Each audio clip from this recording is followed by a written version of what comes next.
Bob, 3 games in 4 days, long trip. Did you need the time off? How did you utilize the 3 or 4 days that you had between now and then? I laid on the couch.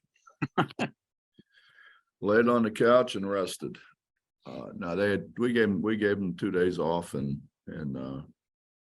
when it went yesterday, didn't go hard yesterday, just kind of familiarized them with Xavier and what they like to do. And we're gonna hit it hard here the next 2 days. So what does Xavier like to do? You got to see them in person when you were out there. So They score. They really score. I mean, when you got a 7-footer who can step out and make threes at a really alarming rate for an opponent, it's, to drag your big that far away from the goal is a tremendous advantage for them. They got a bunch of guys make shots. I mean, they really have a very good team of guys that are very capable of making shots. They're shooting over 50% from three. I think it's 52% from three as a team. You don't see that often.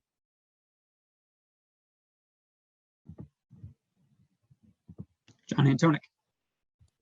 Some of your best Xavier memories. I know that's a place that you guys have battled with Cincinnati all those years. Give me a couple of quick memories. I don't have any good thoughts of Xavier whatsoever. None. Absolutely none. We played in the old field house where Oscar and Wayne Embry and everybody played. There was an NBA arena. We played there. And then I think we flip-flopped either playing on campus at UC or playing on campus at Xavier. It was Riverfront, right? Along the wasn't that the place? No, it was the old Cincinnati Gardens. Cincinnati Gardens. Yep. Yeah. Okay. Yeah. We never played Xavier downtown that I recall. We did play downtown. Mm-hmm. We brought some people in to play downtown, but not Xavier. What was your thoughts of Cincinnati Gardens? It was kind of neat. Yeah. It's kind of neat. It's basically, you're there and the smell of the popcorn. Yeah. And the hot dogs and everything. It was really neat. And then, you're sitting there and Oscar walks in and Connie Durking. Yeah. And a lot of the former Royals walked in. It was neat. I saw a video. They just tore that place down a few years ago, right? Yeah. They tore everything down in that whole development there. Right. The places across the street, my understanding was where a lot of the Royals lived. Real easy walk to work. Greg Hunter. So you may not have had good memories, but give us one or two that maybe PG-13 type memories, even bad ones. What are the ones that stick out to you? Probably early on. Pete and I didn't get along very well. But then, it all changed. Pete and I got along very well after that. Actually, Pete did our game in Mexico. He was the TV guy. No one talks faster than Pete Gillen. No one. He can get words out in a hurry. But yeah, we got to be good friends. Actually, Skip and I were very good friends. I think to the point where we both agreed that when we retired, him from Xavier, myself from UC, that we would get together once a week and just sit around, have a couple beers and talk, go to his place one week, next week, go to my place. And, just kind of sit around and talk about the state of college basketball or whatever it is we were talking about that particular day. And really looking forward to it. And unfortunately, Skip passed. And I was actually with him the night before. I wasn't at the same table. He had his assistant coaches there at the table, but I was right across from him. And we were talking back and forth. And then he passed away the next morning. I think you've maintained that rivalry you see in Xavier was even more intense than Pitt, West Virginia. You say that still? Didn't fight like we used to, but other than that, yeah, it's quite a rivalry. I think probably more so from their side than from the UC side. Kevin Kinder. Coach, I know your views on learning lessons out of a loss or after a loss, but did you find anything out about your team from the way they competed against Purdue and then the way they bounced back in those next two games?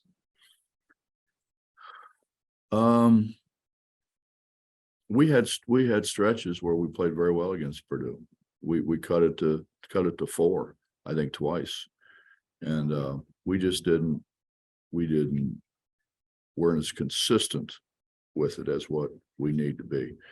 And that's kind of what our team's been. You know, we'll go on big runs, and then we kind of don't go on any run for a while. And the opponent has a tendency to catch back up, then we'll go on another run. But we just need to be more consistent. I know obviously you're not going to go on 10-0 runs, at several different stretches in a game. When you say more consistent, though, is it just avoiding those 10-2 droughts, maybe? Yeah, I think that's fair.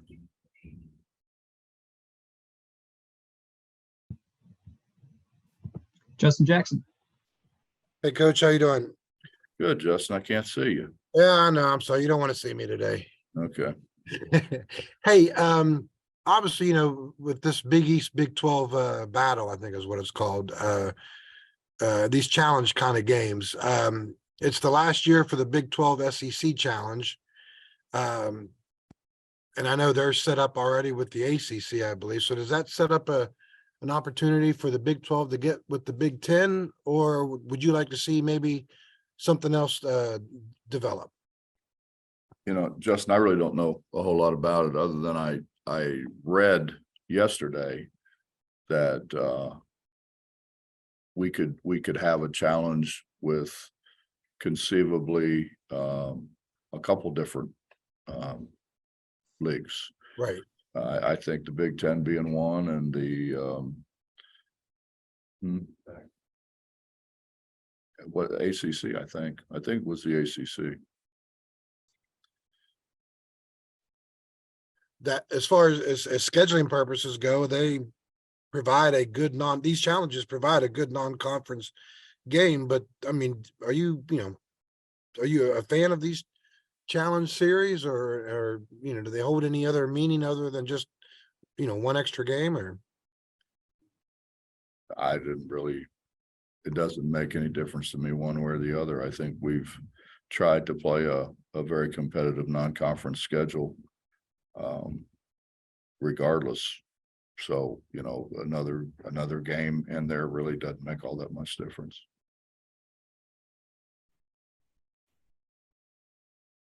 Bob, are you there? Yeah, sure am. Go ahead. Bob, I just started thinking, which is always dangerous. And you've had the privilege, I guess it is, to coach at the school where Oscar played and school where Jerry played. And now you're a Hall of Famer, in there with him. What are your thoughts on that? On those two guys? They were at the same time. They should have got to an NCAA final, never did. Oscar, of course, was a Royal. Well, Bob, in all honesty, they were both absolutely terrific to me. Absolutely terrific. Oscar came to virtually every practice.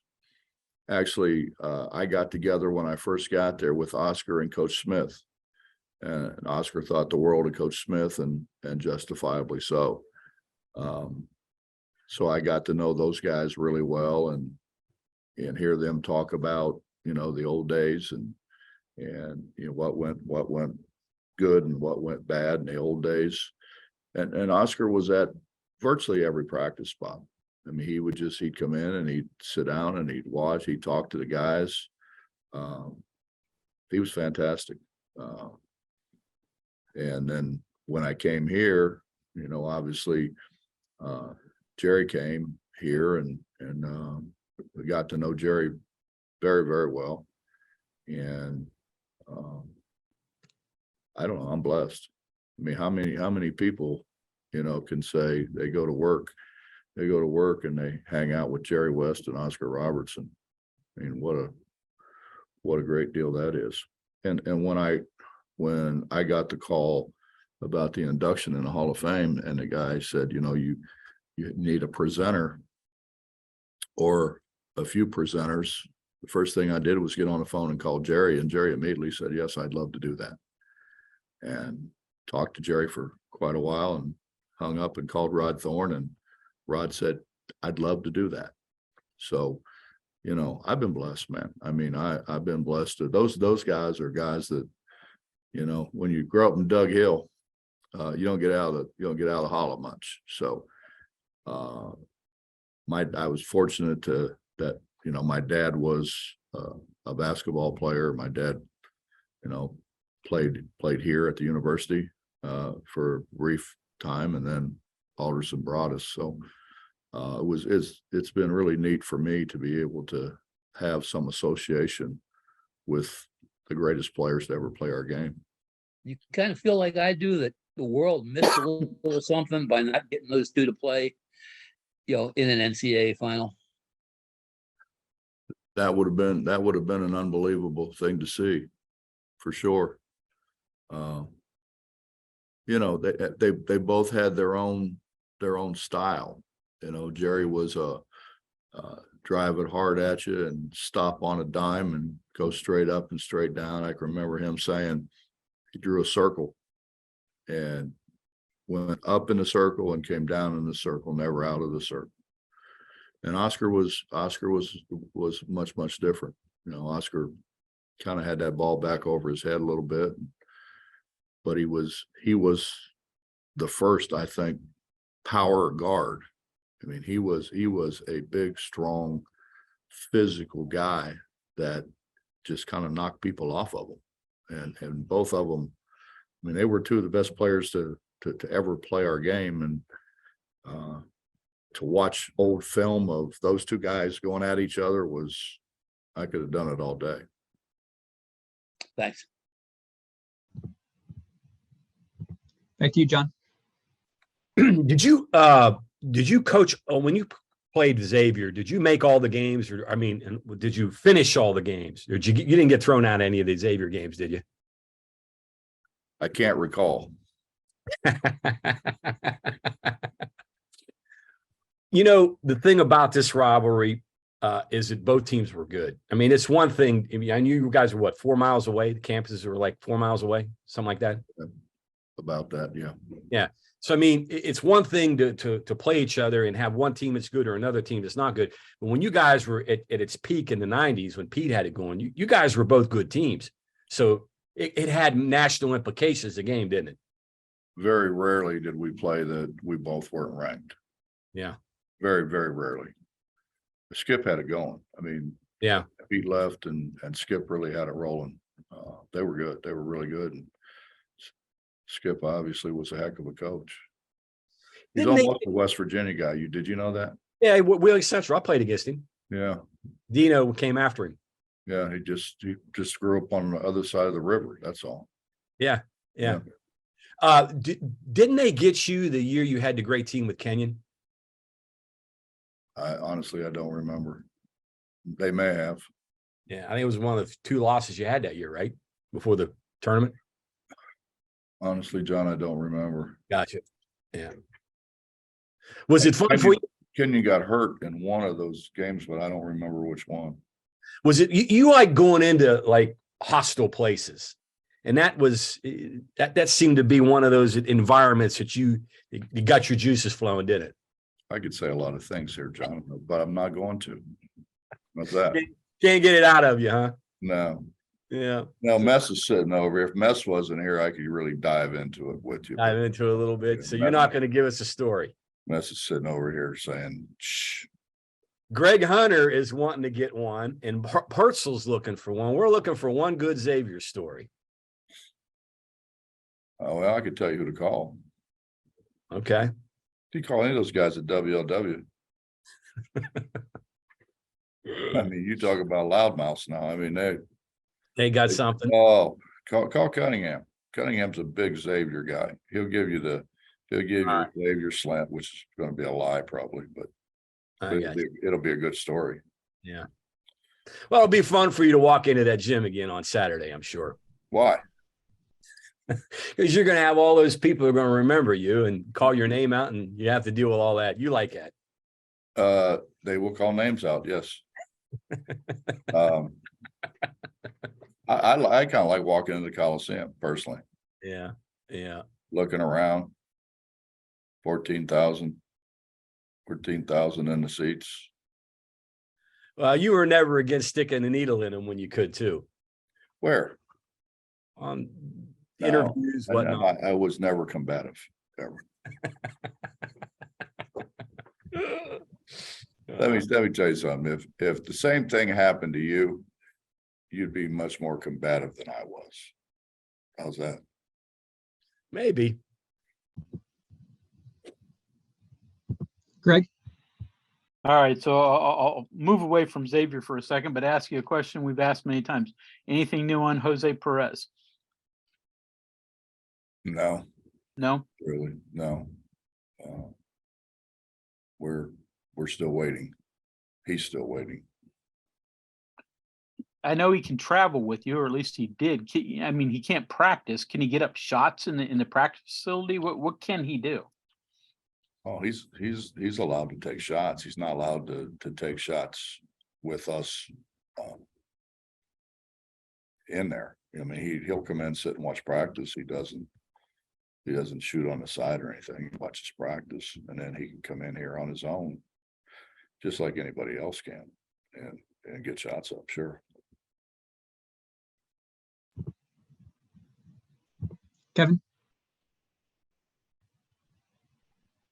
It's following up on the consistency thing. I know one of your concerns start of the season was too much dribbling by the point guards, the ball sticking, not being in place. Feels like that improved some in the past couple games. What level is that in your view? And does it have to get better, or how much better? I think we can continue to get better. I think they have gotten better.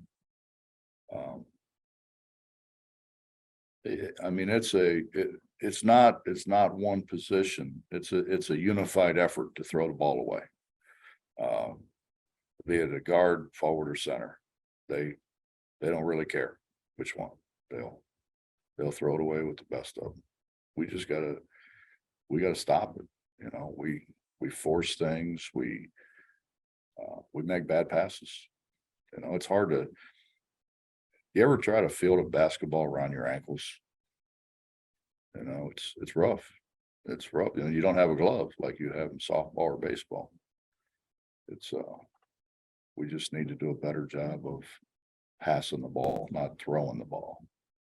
We throw it. We don't necessarily pass it. Is it fair to say, though, that it's the execution that you're most concerned, that this team is still trying to pass the ball, is trying to move it? Well, I would say this: if we were down where we should be to 3 or 4 turnovers a game, we probably would be undefeated right now.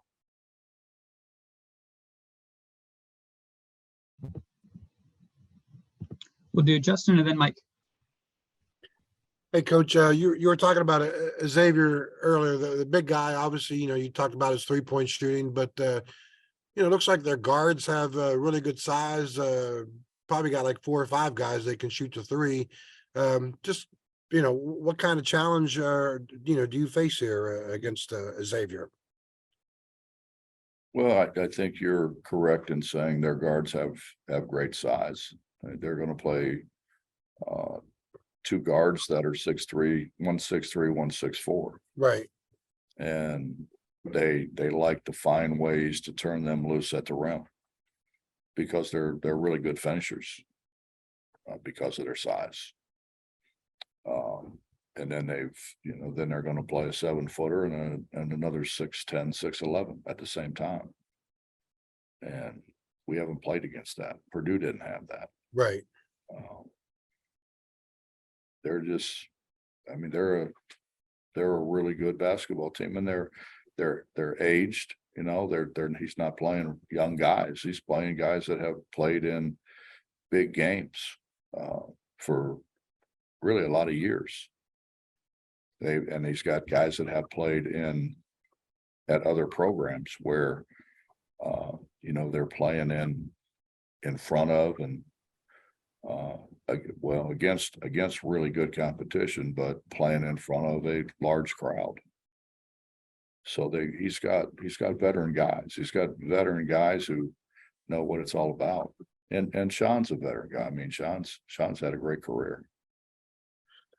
I'm almost kind of wondering, I know people will see Purdue's record and who they beat, and obviously they're in the top 5 now or whatever, and people will say, okay, well, Purdue is probably a tougher matchup. I'm wondering if this Xavier game might be a tougher matchup for you guys than Purdue was. Not unless they trade for the 7-4 guy. Okay, right. He's a load now. Right. I think their bigs are much more versatile. I didn't see the big fella out there shooting threes. Yeah. Their 7-footer will go out and shoot threes. Actually, both those bigs will go out and shoot threes.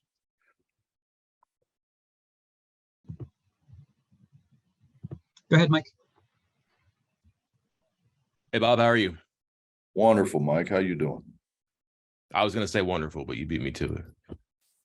You your rivalry here with You didn't Xavier hang out at school with wonderful Warren. wasn't that lucky, no. Yeah, you weren't that lucky. Yeah. The rivalry with Xavier, is it any different with going across at a coach and have some, I don't know, I think you like him if I remember the Dayton game and all those stories years ago, but you have a bit of a history with him, and does it change the dynamic of this one at all? No, I don't think so. I've known Sean since Sean was a kid. His father, my father, went to Ed McCluskey basketball camp in Erie, Pennsylvania. And, my first years, I was the gopher. I was the guy who ran around, picked up all the balls, counted all the balls, and made sure they were in the ball rack. And then I got older, and Sean came in, and he was a little fella, and Sean got to chase the balls around, take them over, put them in the ball rack, and make sure he had them all accounted for. A lot of similarities. Perfect. A couple more wins, first loss, but you saw some good competition. You played, a number of games in a small number of time. How do you think your team is different? Haven't been out west and come back now. Well, I thought by and large we played pretty well. We just throw it around too much, Mike. We've got to take better care of the basketball. We throw it around like that against Xavier. It's going to be a long night. They have a lot of veterans. They'll have it going the other way. And then you stop and think about it. We had a cut to 4 against Purdue. Purdue may be the best team in the country right now. And we had a cut to 4, and then we just threw the ball to them. That's got to stop. Finish up with you, Justin. Hey, Coach, just kind of wondering, Trey and Emmett, obviously we're dealing with health problems out there in Portland. I'm kind of wondering if everyone's kind of recovered from that. And then also, with the way Trey played the other night against Florida, it seems like he's really beginning to, kind of establish himself more on this team and not just as a new guy coming in. Justin, basically our whole team was sick. Yeah. To different extents. Some guys were real sick and other guys were just feeling bad. And I think Emmett was sick from the time he left Morgantown. Basically until he got back. But we had a lot of sick guys. We probably at the height of it, we probably had 6 or 7 guys with stomach flu. Yeah. So, I mean, a lot of them, really all of them tried to play through it. It was a hard thing to play through. Made for a light Thanksgiving dinner then, I guess, right? I don't think they ate much, to be honest with you. Ate some ice cream. On Trey, do you see him becoming more of a matchup problem for teams? I think he could be, yeah. You know, he's equally as good facing the basket or head playing with his back to the basket, which makes him a hard matchup. Right.